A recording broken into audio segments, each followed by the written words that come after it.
Assalamualaikum warahmatullahi wabarakatuh.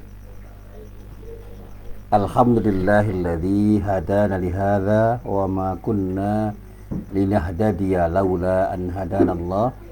Asyhadu an la ilaha illallah syarikalah, asyhadu anna Muhammadan abduhu wa rasuluh. Allahumma salli wa sallim ala nabiyyina Muhammad wa ala alihi wa sahbihi wa man walah.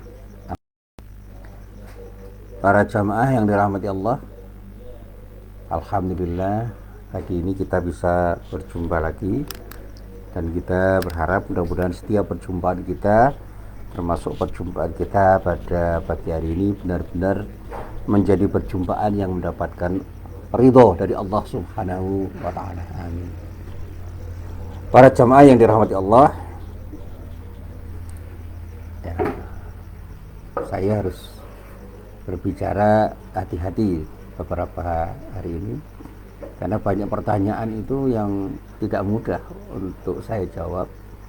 Kalaupun saya bisa menjawab, saya harus menjawab dengan ekstra hati-hati karena menyangkut hal-hal yang sangat sensitif.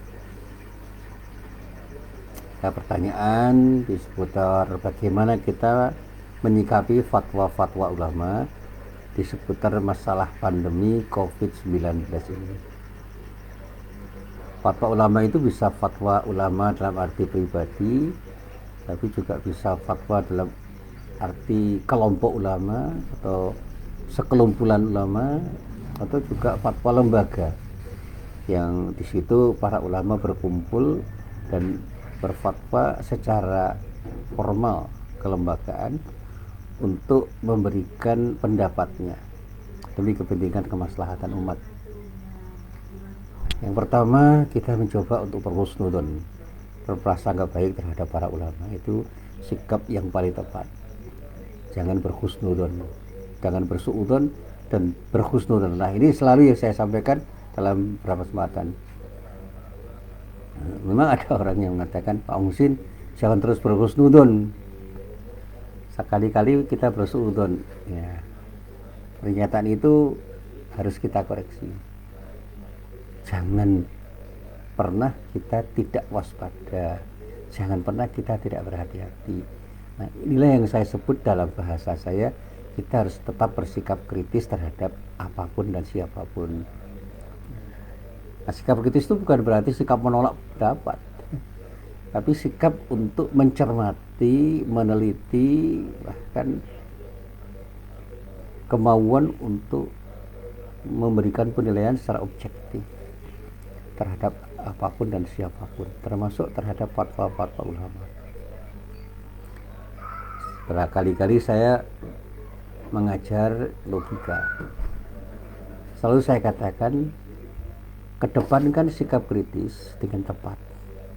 Dan sikap kritis itu adalah sesuatu yang memang harus ada pada setiap pembelajar. Kita tidak boleh langsung menerima pendapat atau menolak pendapat tanpa kita menganalisis pendapat itu secara objektif.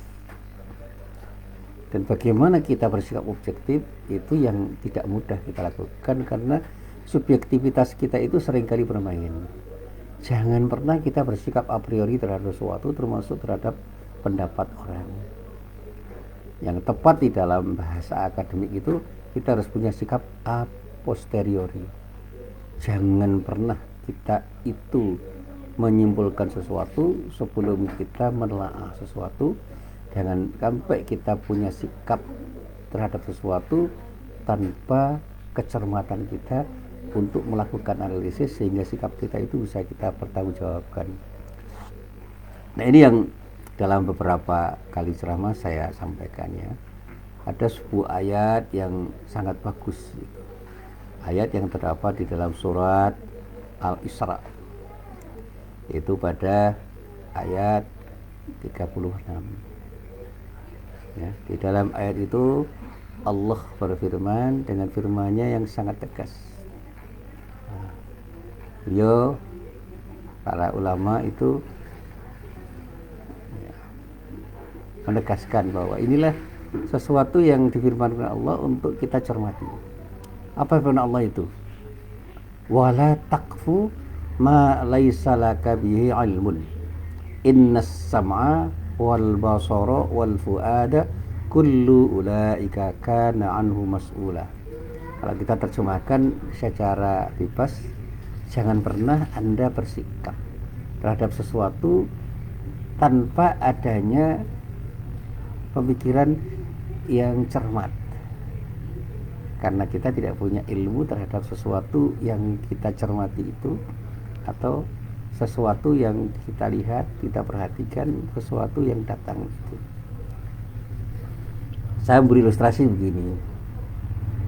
Ketika kita itu membaca fatwa ulama, jangan pernah kita langsung menolak atau langsung menerima. Kita harus punya seperangkat ilmu yang kita gunakan sebagai alat untuk menganalisis.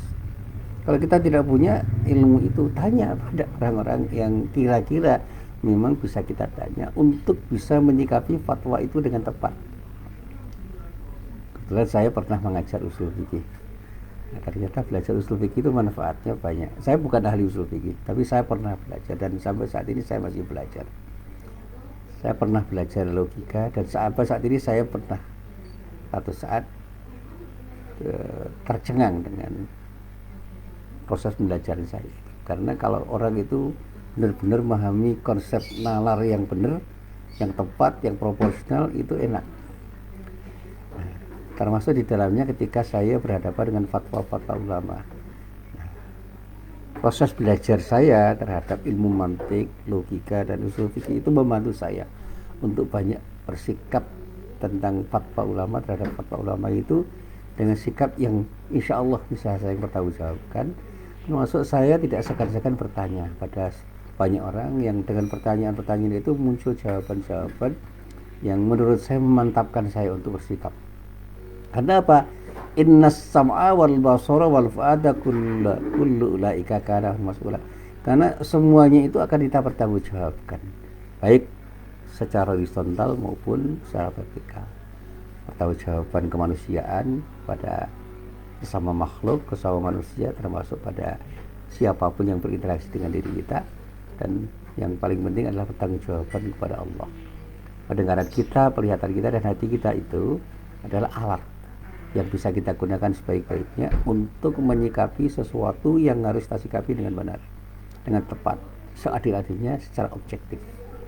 Dan pada saatnya kita bisa bertanggungjawabkan semua itu dengan benar, karena kita menyikapi sesuatu itu dengan penuh kehati-hatian. Jadi bukan berarti kita itu menerima sebagaimana apa adanya dengan prinsip husnuzon, tetapi tetap saja ada kehati-hatian, ada kewaspadaan, ada sikap kritis itu yang harus kita miliki. Nah, para jamaah yang dirahmati Allah, nah, tadi pagi sebelum saya sholat subuh, saya mencermati sebuah diskusi yang mendiskusikan buku yang ditulis oleh Profesor Suteki tentang Omnibus Law. Ada yang membaca Omnibus atau Omnibus Law, yang ternyata memang ada sesuatu yang perlu dicermati dari Omnibus Law itu, yang oleh Profesor Suteki dikatakan ada kemungkinan terjadinya kepentingan-kepentingan politik untuk menjadikan hukum itu dalam rangka untuk melakukan sesuatu yang terkait dengan kepentingan politik kelompok tertentu. Nah, ini beliau mendengar seperti itu. Boleh setuju, boleh tidak, tetapi kita coba untuk mencermati diskusi itu. Jadi bagaimana hukum itu bisa kita eksploitasi untuk kepentingan politik tertentu, sehingga pada saatnya kita menjadi seseorang yang tahu bahwa pada saatnya eksploitasi hukum untuk kepentingan politik itu bisa ada dimanapun, kapanpun, dan oleh siapapun.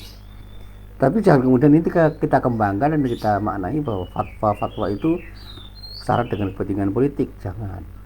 Memang ada kemungkinan, tetapi jangan buru-buru kita berpendapat seperti itu.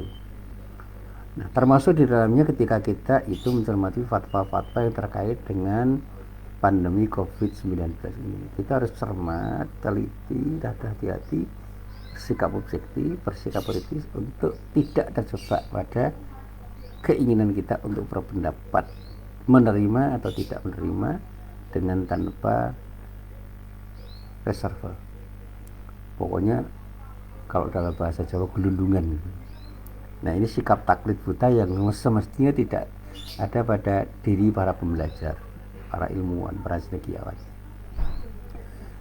Nah, saya pernah dulu membaca tulisan teman saya Mas Sorwandono tentang fatwa politik dan politik fatwa di sebuah majalah ya, yang saya baca. Tetapi itu ternyata beliau tulis di sebuah koran harian gitu. Dan ternyata kemudian beliau menulis kembali dan dimasukkan ke dalam situs beliau. Nah, memang terjadinya perang fatwa politik dalam situasi politik yang memungkinkan orang itu berfatwa dan mendapatkan fatwa, itu sesuatu yang tidak mustahil bisa terjadi. Saya dulu pernah berdebat cicilan tentang fatwa politik terkait dengan pemilu tahun 2019. Ada kubu A dan kubu B yang menyatakan kita itu harus memilih dan tidak boleh memilih A dan B. Dan yang terbaik yang ini, yang bukan ini, bukan yang terbaik. Itu fatwa-fatwanya luar biasa dan itu juga muncul dari para ulama. Bahkan sebagian banyak ulama, sebagian besar ulama itu ada yang kemudian membuat kelompok untuk menyerukan jangan memilih ini dan pilihlah ini, jangan memilih itu dan pilihlah itu. Nah, ini cucu saya ini ya.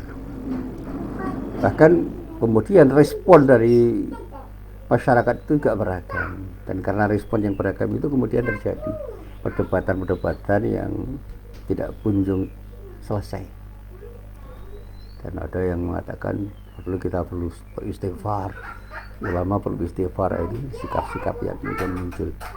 Nah, teringat dengan bacaan saya terhadap fikih prioritas, ya, judul aslinya fikih aulawiyat yang ditulis oleh Prof. Dr. Yusuf Al-Qaradawi. Beliau mengatakan bahwa orang boleh saja mengharamkan atau menghalalkan sesuatu, tetapi orang harus bersikap objektif. Dan orang bisa mengatakan ini dan itu karena lingkungan yang membuat dia itu bisa terpengaruh untuk mengatakan hal haram. Nah, keharaman sesuatu itu bisa jadi dikatakan oleh orang demi kemaslahatan tertentu, dan pada saatnya di saat yang lain atau di tempat yang lain orang bisa berubah pendapat karena ilatnya berubah. Ini yang sangat terkenal itu di dalam kajian usul fikih. Ya. Sesuatu itu bisa berubah karena perubahan ilat. Nah, berbincang tentang persoalan fatwa. Fatwa itu kan bagian dari fikih. Fikih itu ada interpretasi subjektif dari ulama yang bisa benar bisa salah. Dan oleh karena itu kita tidak harus serta-merta meyakini kebenaran sesuatu fatwa, dan boleh jadi kita mengkritisi fatwa-fatwa itu dan tidak membenarkan fatwa itu dengan sikap kritis kita. Dan kita harus saling menghormati pilihan masing-masing ketika kita itu bersikap untuk setuju dan tidak setuju terhadap fatwa tertentu, termasuk fatwa yang muncul dari sekelompok ulama dan organisasi tertentu. Kita yakin bahwa kebenaran itu datang dari Allah, tetapi kebenaran yang datang dari Allah ketika sudah ditafsirkan itu menjadi relatif, sehingga tidak bisa kita memaksakan pendapat kepada orang dengan pendapat kita yang kita anggap paling benar di antara sekian pendapat. Makanya saya dulu pernah mengatakan kata la ikraha fiddin itu termasuk jangan pernah kita memaksakan pendapat kepada orang ketika kita punya pendapat tertentu dalam masalah agama, karena boleh jadi pendapat orang lain itu lebih benar daripada pendapat kita. Dan orang lain juga tidak boleh memaksakan pendapat pada diri kita karena mereka yakin bahwa pendapat mereka itu lebih benar. Dan disinilah diperlukan keterbukaan di dalam berdiskusi. Di dalam sejarah Islam, para ulama itu memberikan contoh yang sangat konkret. Saya pernah membaca Imam Malik itu pernah menolak permintaan salah seorang khalifah dari Bani Abbasiyah yang punya keinginan menjadikan kitab fikihnya berjudul Al-Muwatta itu sebagai kitab fikih mazhab negara. Jadi bagaimana kitab fikih Imam Malik itu dijadikan sebagai satu-satunya rujukan. Karena Pak Imam Malik tidak ingin memaksakan pendapatnya pada semua orang. Karena apa?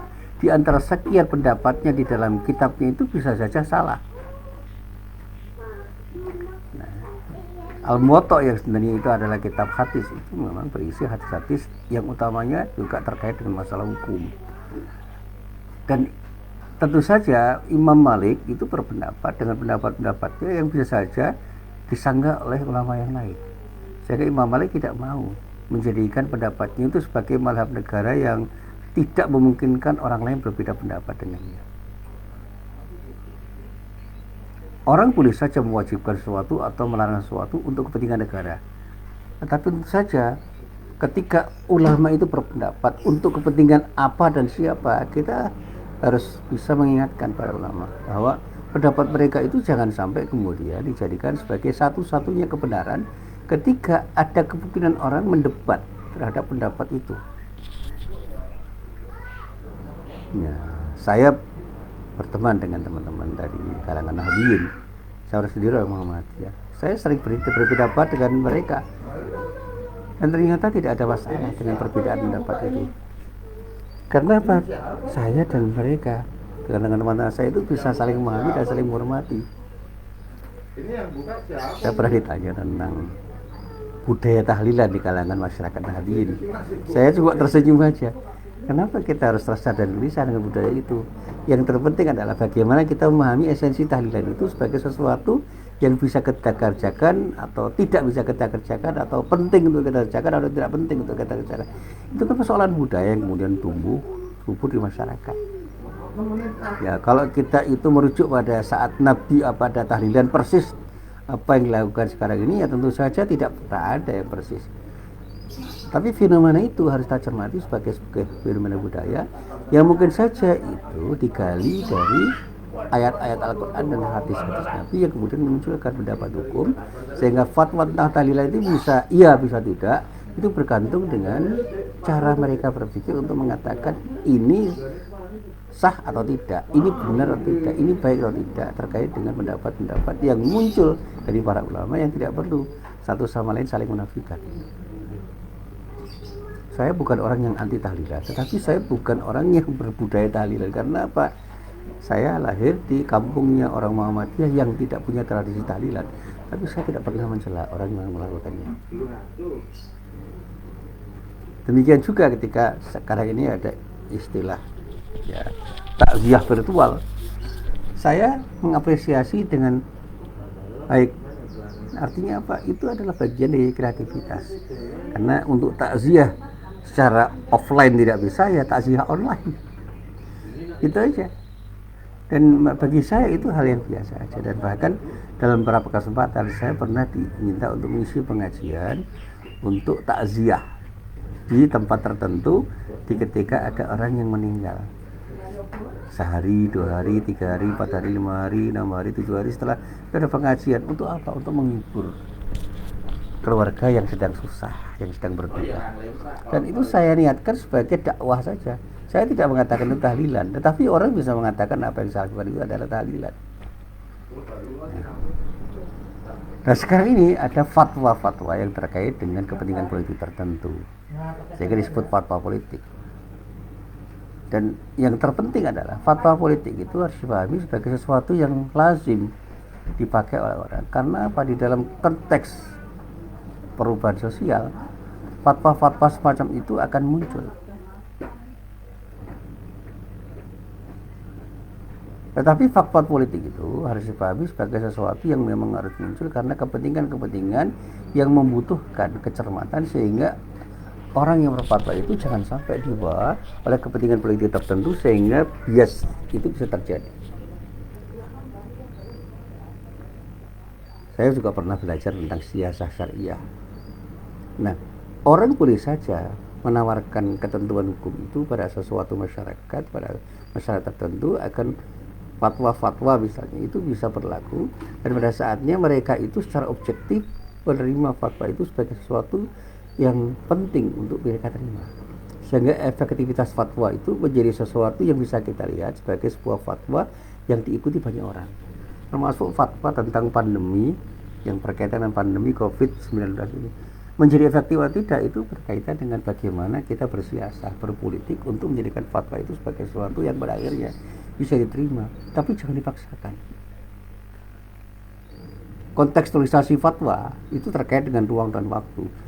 Saat ini mungkin bisa dikatakan cocok, di tempat dan di waktu yang lain bisa dikatakan tidak. Karena apa? Sudah tidak kontekstual. Apalagi ditambah adanya perubahan-perubahan sosial politik yang memaksa orang harus berubah ketika berfatwa, dan pada saatnya perubahan fatwa itu menjadi sesuatu yang bukan saja penting tetapi harus terjadi karena ada perubahan-perubahan situasi kondisi yang memungkinkan orang itu mengubah ketentuan hukum terhadap sesuatu masalah. Dan sekali lagi, kajian-kajian fikih ta'lili ya, itu perlu kita kembangkan, di samping juga fikih istislahi. Fikih bayani itu sudah berkembang. Artinya apa? Secara tekstual orang bisa membaca kitab-kitab fikih yang pada saatnya menawarkan hukum-hukum tertentu dengan pembacaan tertentu yang bersifat tekstual, sehingga haram dan halal itu menjadi jelas karena nalar bayaninya. Tetapi begitu kita memakai nalar ta'lili dan nalar istislahi, segalanya bisa berubah karena ada perubahan ilat atau kepentingan-kepentingan tertentu yang memaksa orang untuk melakukan tindakan dalam rangka berfatwa. Apalagi sekarang ini kajian-kajian fikih dengan nalar istislahi itu semakin diperlukan karena pada saatnya kita harus berhadapan dengan situasi kondisi yang selalu berubah. Makanya di dalam kajian maqasid syariah yang pernah saya sampaikan di kelas, saya katakan dalam kajian maqasid syariah kita akan bisa memahami bagaimana kepentingan-kepentingan sosial budaya, kepentingan sosial politik, kepentingan sosial ekonomi itu akan bisa membuat ulama itu akan berfatwa dengan fatwa-fatwa yang selalu berubah karena kepentingan-kepentingan kemaslahatan yang terus berubah. Nah, demi kemaslahatan tertentu, maka fatwa-fatwa itu bisa berubah untuk kepentingan-kepentingan itu, tetapi jangan pernah perubahan itu terjadi karena desakan-desakan dari kelompok orang yang memaksakan pendapat pada diri kita untuk bisa membuat fatwa-fatwa itu selaras dengan kepentingan-kepentingan mereka. Dan inilah yang saya katakan sebagai kepentingan politik yang bisa mengotori fatwa-fatwa yang disampaikan oleh para ulama. Dan sekali lagi, sebenar apapun kata kita menurut apa yang kita katakan, jangan pernah kita paksakan fatwa-fatwa itu untuk bisa dibenarkan oleh orang lain, karena mereka pun juga berhak berpendapat dengan fatwa-fatwa mereka yang bisa saja berbeda secara diametral dengan fatwa-fatwa yang kita miliki dan kita yakini benar. Nah, kembali kepada fatwa-fatwa yang terkait dengan pandemi COVID-19, mari kita bersikap dewasa, bersikap bijak untuk tidak saling menyalahkan dan tidak ingin memaksakan. Jangan pernah memaksakan pendapat pada orang lain, dan ketika ada orang yang berbeda pendapat, jangan pernah kita hujat, kita benci, kita jadikan olok-olok, dan kita bully untuk selalu kita jadikan sebagai kelompok yang dikatakan atau dinyatakan sebagai kelompok menyimpang, kelompok sesat dan menyesatkan. Ini yang perlu kita sikapi secara dewasa. Yuk kita bersikap dewasa, kita bersikap bijak untuk menyikapi fatwa-fatwa yang terkait dengan kepentingan-kepentingan perubahan politik dan perubahan-perubahan yang lain yang pada saatnya memang kita harus lebih cermat untuk meneliti, dan pada saatnya mudah-mudahan dengan proses belajar yang baik kita akan semakin memahami apa yang bisa kita cermati dari perubahan-perubahan sosial, politik, dan perubahan sosial yang lain yang terkait dengan fatwa-fatwa yang bisa kita baca dan kita cermati. Inilah apa yang bisa saya sampaikan dalam pengajian pada pagi hari ini, mudah-mudahan bermanfaat. Billahi taufik wal hidayah. Assalamualaikum warahmatullahi wabarakatuh.